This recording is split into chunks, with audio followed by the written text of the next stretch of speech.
Magandang araw po, welcome po sa aking channel, Nov9 TV. Patalasasan po, meron po ba kayong mga properties na napapabayaan or non-performing assets? Plan nyo yung ibenta, pero wala kayong oras pagbenta nito. Kung ito'y pagkakatiwala nyo po sa amin, tawag lang po kayo sa aking numero, usap po tayo, gawan ko po ng video for free. Yes, libre po. Wala po kayong babayaran. Tutulungan pa namin kayong mabenta ang inyong property. Kami na po bala sa marketing, sa boosting, pati po sa paid advertisements, even sa tripping. Hindi na po kayo mapapagod sa pag-entertain ng mga buyers. Kami na po bala sa lahat. Tawag lang po kayo.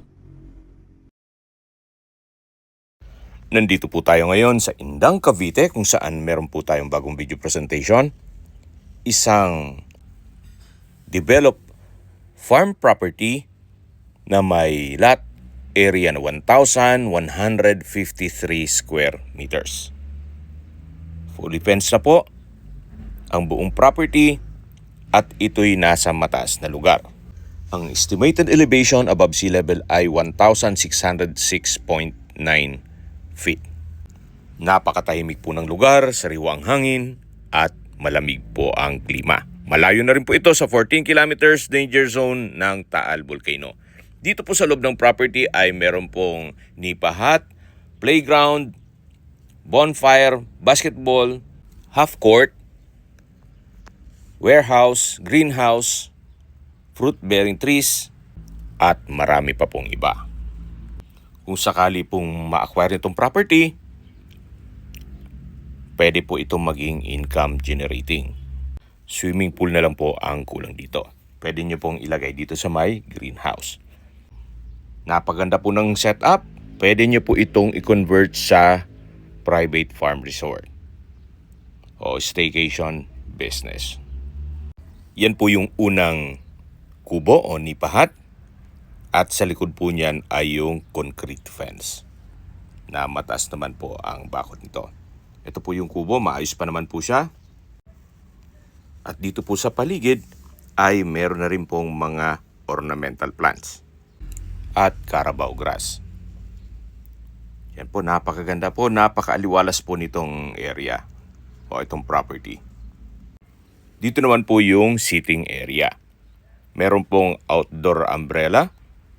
Ito pong setup ay maganda rin pong maglagay kayo ng coffee shop or hangout area na rin ng inyong magiging guest once na ginawa nyo po itong private resort. May concrete pathways na rin po. Bali, dito po sa dulo ay meron pong outdoor umbrella at meron din pong banyo. Sa labas po nito ay may hand wash basin, vanity mirror. Check po natin itong banyo. Meron pong water closet at may glass blocks na nag-serve sa natural sunlight. At labas po tayo. Ito po ulit yung sitting area na meron pong 4 na outdoor umbrella. May string lights na rin po dito sa taas. At dito naman po tayo sa kabilang side na kung saan yan po yung playground na meron pong malaking kubo sa dulo. Meron din pong concrete pathways leading to grotto. Nga po pala, ito pong property ay corner lot. Sa likod po nito ay another road po yan. Then, ang sabi nila, meron daw pong gagawing daan going sa Tagaytay. Kaya magiging dalawa po ang entry at exit points. Yan po yung greenhouse na pwede pong magpwesto dyan ng swimming pool kung sakaling ma-acquire nito at gawin yung private farm resort. Balik po ulit tayo dito sa gitna. Yan po yung sitting area. Na-check na natin yan. At ito naman po yung pathway na papunta naman doon sa bahay. May ilang fruit-bearing trees na rin po, gaya itong papaya na namumunga na. At dito na po tayo sa area ng bahay kung saan napaganda po, napakaaliwalas. Meron din pong secondary gate. Yan po yung tinutukoy ko na kabilang daan. At dito naman po yung basketball half court na pwede po itong gawing another garahe. Aside from dun sa unahan, yung unang parte ng video na pinakita ko sa inyo. Bago natin i-check ang bahay, pakita ko po muna sa inyo yung bonfire area. Naka-landscape na rin po dito. At ito po yung tinutukoy ko na bonfire area na meron pong concrete bench. Naka-landscape din po at merong carabao grass. May concrete pathways. At matatanaw nyo naman yung nipa hut dun sa dulo. Bali, pangatlo po yan. Na pwede rin pong maging guest house. Dito naman po ay may hangout area. At yan naman po yung bahay. 2 palapag po yan o 2-story. Lipat na po tayo ng pwesto. Yan po ulit yung bonfire area na may 3 bench o concrete bench. Then ito naman po yung pathway papunta dun sa may sitting area, playground at ibang nipa hut o kubo. At papunta rin po sa greenhouse. Ito naman po yung kusina. Open kitchen lang po ito. Meron din pong kitchen countertop, stainless sink with faucet. At meron din pong outdoor na umbrella.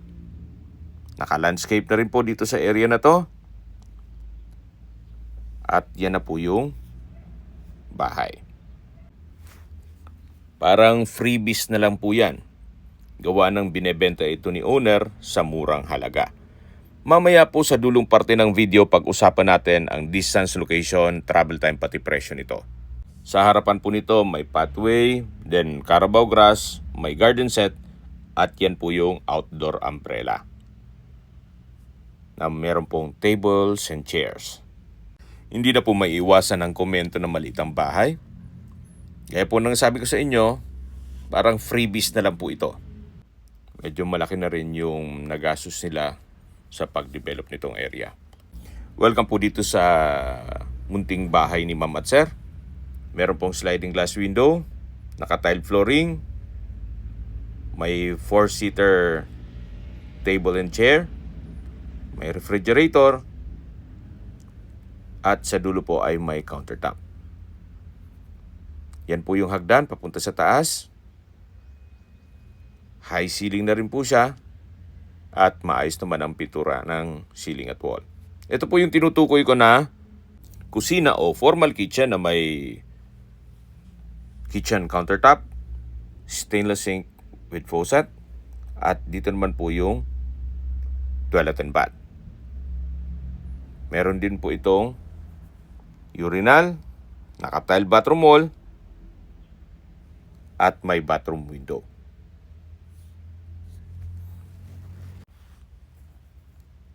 Okay, check natin yung ibang parte nitong bahay.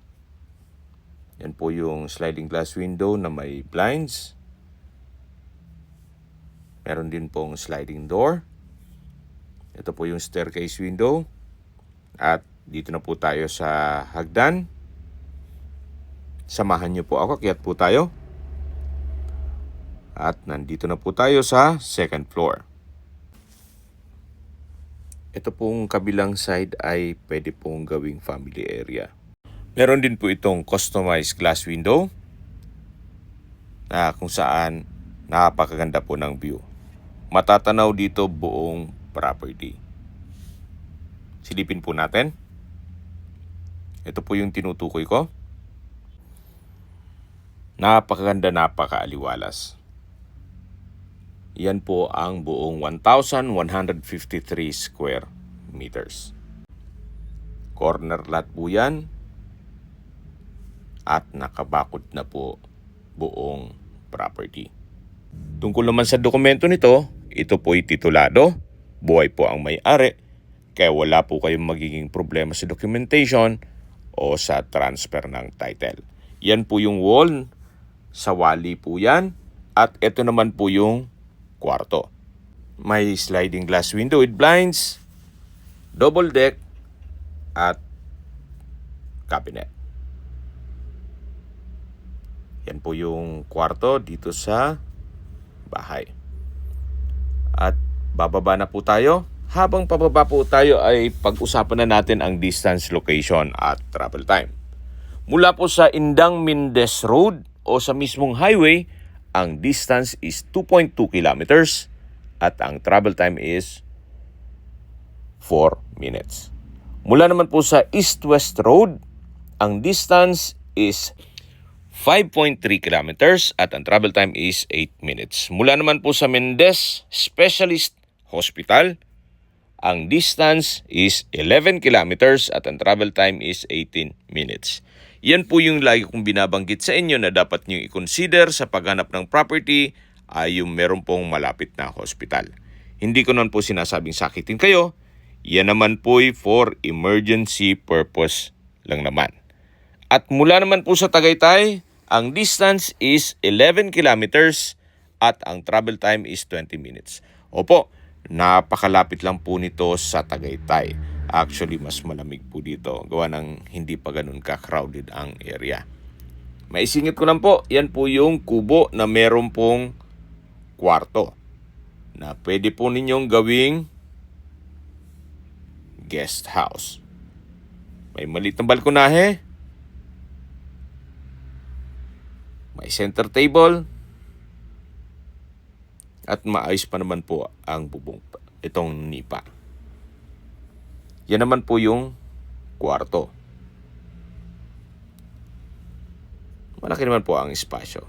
Yung mga 4 na guest ay pwedeng ma-accommodate dito. Okay, balik po tayo sa distance, location at travel time.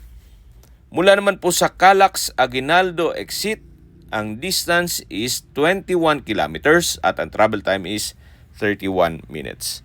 Ang Calax po ay connecting South Luzon Expressway, Skyway, all the way to North Luzon Expressway at ibang parte ng Metro Manila. Hindi nyo na po kailangang umakyat ng Tagaytay bago pumunta dito. Marami na pong mga expressways at alternate routes papunta dito sa property.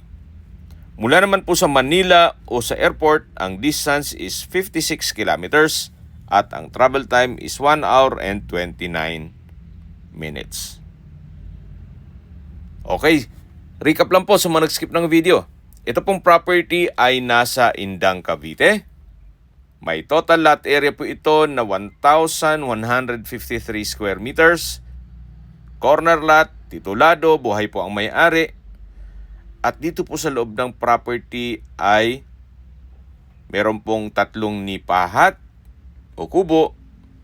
May playground, bonfire area, basketball half court, meron pong sitting area na may umbrella, meron din pong greenhouse kung mahilig po kayong magtanim, at meron din pong mga ilang fruit-bearing trees. Nakabakod na po buong property. Ito naman po yung garahe. Bali magiging 2 po ang garahe nyo. At 3 po pala ang gate nito. Mula dun sa may basketball court at dito po sa main gate at sa bodega. Napakalaki din po ng espasyo nitong garahe. At dito naman po sa kabilang side, ito naman po ay bodega. Pwede rin pong maging workplace. Kung marami po kayong mga kagamitan, wala pong problema, meron na po kayong paglalagyan. Malaki din ang espasyo. Meron din pong gate.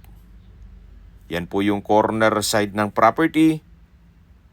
At ito naman po yung covered na area. Okay, sa presyo na po tayo. Binebenta po ito ni owner sa halagang 10.9 million pesos net. Ibig pong sabihin, si buyer na po ang sasagot sa lahat ng taxes at expenses with regard to documentation. Fair deal na rin po, gawa ng develop na po ito at napakalaki po ng lot area. Titulado pa po. Well, yan naman po opinion ko lang naman. Depende pa rin yan po sa inyo kung anong assessment nyo dito sa property. Kasi po kung ang magiging issue ay maliit na bahay, kung pinagawan po nila ito ng malaking bahay, malamang iba na po ang presyo nito. At least dito po, makakapagpa-design kayo ng inyong sariling gustong disenyo ng inyong dream house o rest house o retirement house. Kung may mga katanungan po kayo, tawag lang po kayo sa aking numero. At sa mga kababayan naman natin nasa ibang bansa, meron po akong WhatsApp, Viber, Telegram at Signal. Same number lang po, 0917-316-3399. May ibang YouTube channel po kami, the Nov9 TV channel, Nov9 TV Listings, Nov9 TV On The Spot, Nov9 TV Updates, at Nov9 TV House Rental. Sana po naibigyan nyo ang video presentation. Paki-like and subscribe na lang po sa aking channel para ma-update din po kayo sa aking future listings. Kung sakali po hanap nyo yung mas malaking sukat ng lupa, meron din po kami ibang listings na pwede nyong pagpilian. Huwag po kayong mag-atubiling tumawag sa amin. Then, let us know your budget para malaman namin kung anong property pwede naming ilog sa inyo. Sa lahat pong viewers, subscriber at nagtiwala po sa amin, salamat po sa suporta. Ingat po kayo lagi at yung pamilya. Maraming salamat po.